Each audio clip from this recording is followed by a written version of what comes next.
Tahu tentang tren thrifting? Atau berburu barang bekas, terutama baju bekas impor branded. Tren ini mulai ramai digandrungi anak muda. Konten-konten tentang tips berburu barang bekas bermerek pun bertebaran di sosial media. Di Jakarta terkenal beberapa pusat thrifting seperti Pasar Senen, Pasar Baru, sampai Blok M. Di Bandung ada Pasar Cimol Gede Bage dan Pasar Lilin Asta Anyar.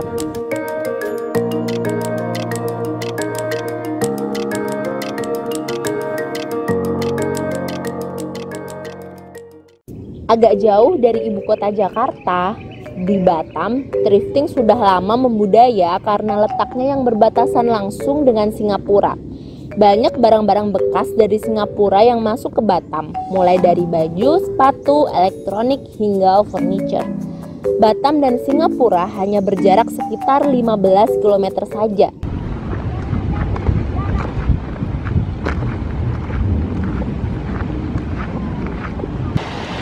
Ini kita lagi di Pantai Tanjung Uma, kita bisa lihat ke sebelah sana ada bayangan Singapura.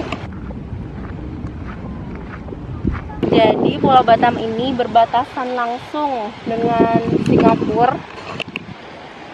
Deket banget kelihatannya sebenarnya. Tapi kita nggak bisa ke sini lewat pelabuhan ini, lewat pantai ini, harus lewat pelabuhan internasional. Singapura tentu saja membawa pengaruh bagi masyarakat Batam. Salah satunya adalah konsumerisme yang juga diadopsi oleh masyarakatnya. Contohnya budaya berburu barang second branded tadi. Bahkan ada yang tidak sungkan untuk membeli, pakaian dalam bekas, asalkan branded. Memang ada juga yang tak memandang brand, tapi tergiur dengan harga barang second yang sangat murah jika dibandingkan dengan membeli barang baru.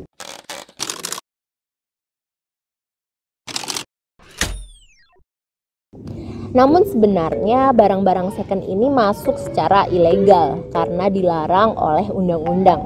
Barang-barang second ini masuk ke Batam dibawa oleh kapal-kapal kayu yang berlabuh di pelabuhan rakyat dan pelabuhan tikus yang tidak dijaga oleh petugas bea cukai.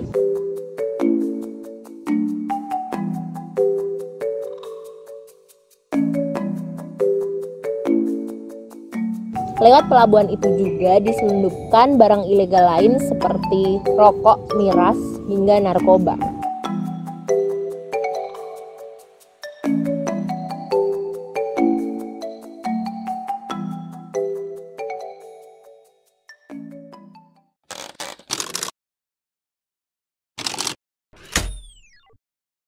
Di Batam ada beberapa titik penjualan barang second, diantaranya Pasar Apiari, Pasar Jodoh, Pasar Taras, dan Pasar Tanjung Sengkuang.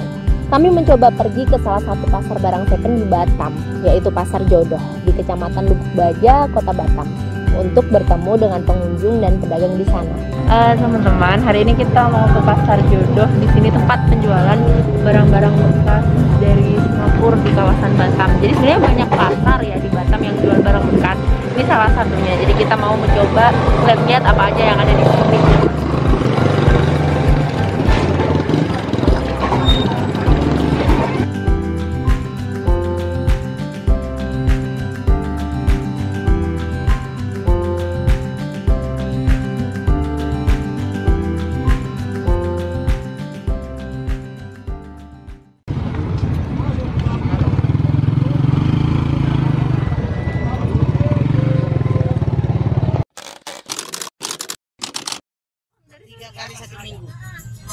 Tiga kali ke Singapura satu minggu.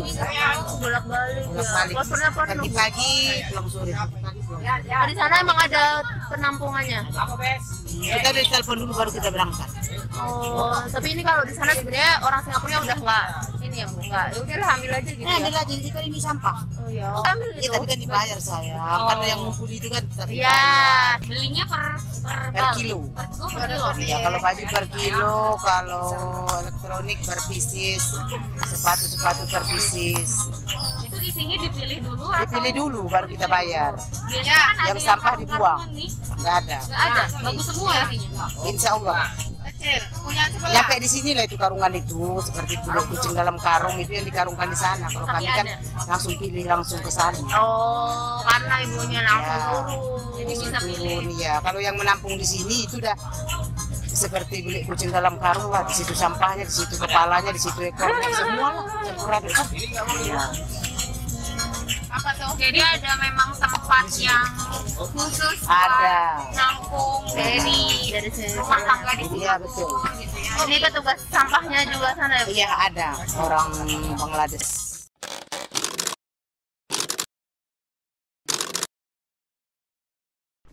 Singapore is a shopping nation.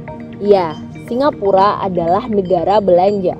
Ada lebih dari 170 mall untuk penduduk kurang dari 6 juta jiwa. Dikutip dari investation.com, 85% dari semua penduduk Singapura berbelanja di toko setidaknya sekali dalam 1 bulan. Tren konsumtif ini akhirnya menciptakan side effect berupa menumpuknya sampah gaya hidup.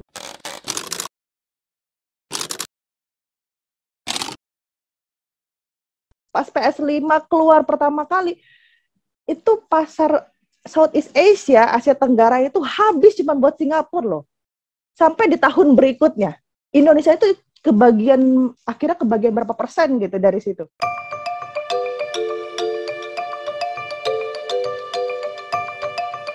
Kebayang nggak sih? Padahal negaranya cuma berapa sih jumlah populasinya? Kalau kataku ya, ini nggak nyampe 6 juta, kayaknya nggak nyampe 7 juta deh gitu ya jumlah penduduk total plus foreigner gitu kan. Tapi kok sampai sebegitunya gitu kan. Dan mereka tuh sampai bilang bahwa ada kesenangan tersendiri untuk home shopping. Jadi kalau orang Singapura tuh agak rusak dikit daripada diperbaiki, karena diperbaiki itu kan di sini mahal ya jasanya ya. Ya udah mendingan beli baru, yang itu dibuang aja gitu, istilahnya seperti itu. Kalau kita kan ya udah kita bawa ke Indonesia, nanti diperbaiki layarnya doang misalnya gitu.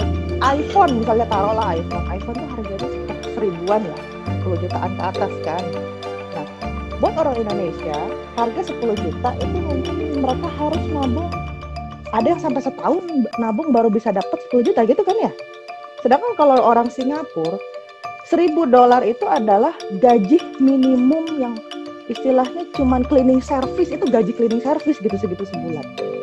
Berarti kebayang dong kalau dia seorang office worker gitu kayak dapat minimal 2.000-3.000, dia bisa cuman nabung 2-3 bulan dapat itu iPhone gitu kan. Apalagi dengan yang gaji di atas 5.000 gitu loh. 5 jutaan ya, 50 jutaan ya, buat segitu tuh nggak terlalu gede gitu buat orang Singapura.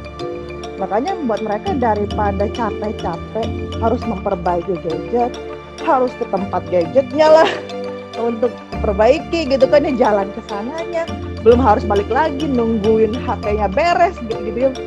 Ya mendingan beli baru, tinggal datang ke Apple Store langsung belanja gitu. Kalau di Singapura tuh kalau ada barang iPhone baru itu pasti ngantrinya berjam-jam. Itu udah sampai ada berita, jangan lewat Orchard ya gitu kan, karena ada iPhone terbaru sampai kayak gitu. Di sisi lain, Singapura sedang berambisi menjadi negara bebas sampah. Ironinya, sampah-sampah gaya hidup itu akhirnya tersalurkan ke negara tetangga dan dipandang bak harta karun. Singapura, kalau mau tahu, barang kita yang masuk ke Singapura itu aturannya dibikin seketat mungkin.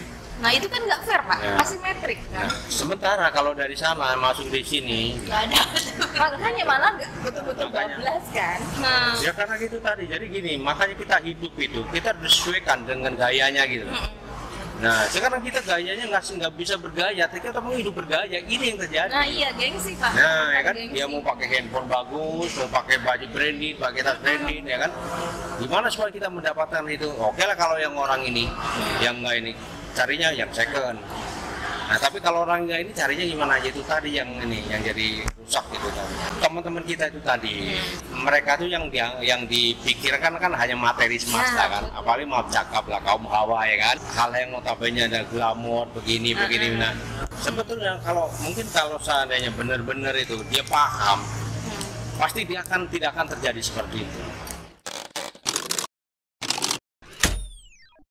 Jadi menurut saya thrifting ini merupakan gejala global ya. Jadi dari gaya hidup yang terbentuk dari pola hidup kapitalistik, dan khususnya ini terjadi pada masyarakat dengan populasi yang berpenghasilan rendah. Apalagi kalau kita lihat apa yang terjadi dari masyarakat Batam, itu kan memang ada semacam kesenjangan penghasilan ya. Mereka menerima sampah gaya hidup dari masyarakat Singapura yang relatif berpenghasilan sangat tinggi ya. Semua apa-apa harus serba baru kan kalau warga Singapura, sementara Indonesia dengan pintu masuknya di Batam yang kemudian disalurkan ke kota-kota besar lain, Jakarta, Bandung, Makassar dan lain sebagainya, itu kan penghasilannya relatif lebih rendah dibandingkan warga Singapura. Jadi membeli barang bekas demi memenuhi gengsi, demi memenuhi gaya hidup agar bisa tetap flexing, agar tetap bisa pamer gitu ya, dan diakui bahwa kita sudah berhasil, sudah mapan secara ekonomi, ini akhirnya menjadi kebutuhan barang-barang bekas dari Singapura, yang sebenarnya ironis ya, karena barang-barang bekas ini adalah sampah gaya hidup. Di sisi lain kita melihat memang apa yang mendasari fenomena thrifting ini adalah paham konsumerisme yang tadi ya berakar pada nilai-nilai sekuler kapitalistik gitu, bahwa standar membeli barang itu ya demi kesenangan, leisure dan pleasure gitu ya, demi kesenangan, demi kebanggaan, kepuasan batin agar bisa pamer gitu. Kalau pamer ya saya dianggap sukses gitu ya. Jadi kan sebenarnya bagian dari gaya hidup yang harus kita kritisi, apalagi kita adalah masyarakat muslim ya, negeri muslim terbesar di Indonesia yang dengan sukarela menampung sampah gaya hidup dari Singapura. Jadi kalau kita melihat konsumerisme ini akhirnya menjelma dalam bentuk yang khas di masyarakat muslim tadi ya, apalagi dengan penghasilan kita yang rendah.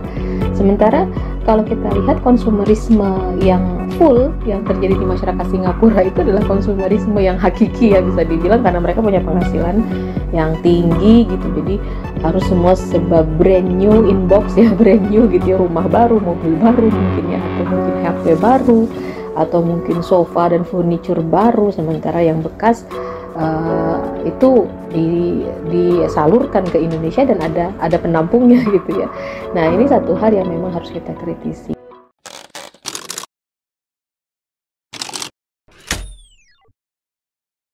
Padahal di dalam Islam kita lihat bahwa Islam itu adalah sebuah ideologi yang mengajarkan tirozin khasin ya, apa yang disebut dengan gaya hidup khas.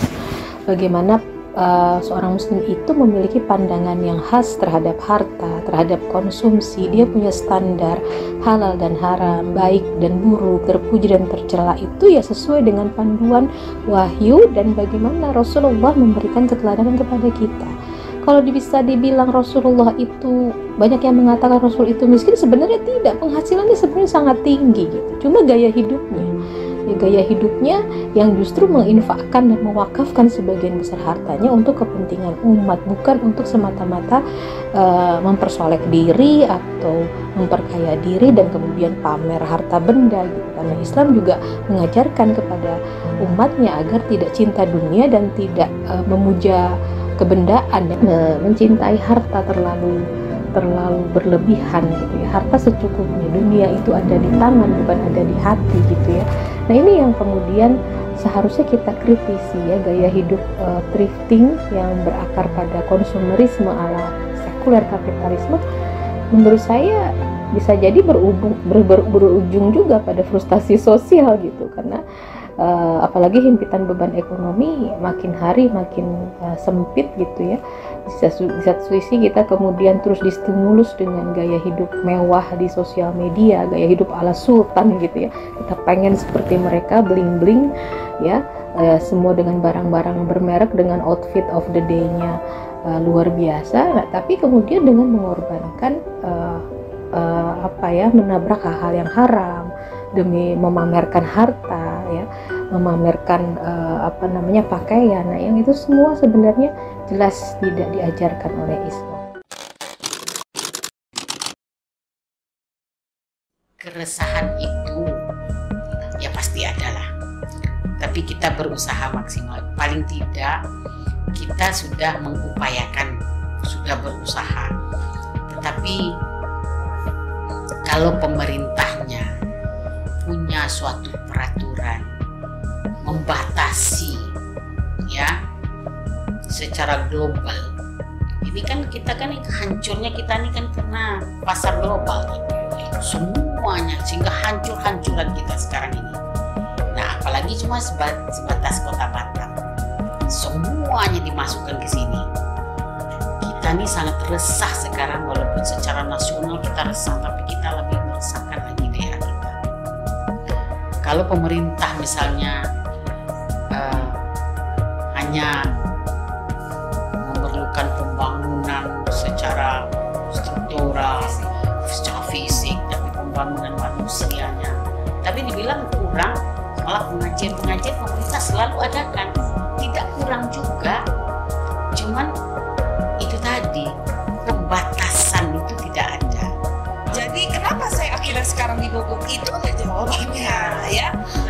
Nah, karena memang itu semenjak ada aturan dari pemerintah yang memberikan wacana kayak banyak ya, jadi barang-barang di Batam ini dianggap barang dari luar negeri ketika dikirim keluar. Jadi kita para pelaku UMKM yang membuat produk di Batam seolah-olah hanya bisa memanfaatkan di daerah sini aja. Ketika keluar ini masuk kena pajak. Kalau di Shopee orang membeli kan jadi kena pajak. Aduh, yang dulunya mungkin orang-orang yang kayak kiriman tas, sepatu itu memang sempat mati. Mereka bingung gitu loh, barang-barang yang mereka bukannya just-shipper dari Singapura yang akhirnya tinggal gitu kan, jadi kayak susah gitu.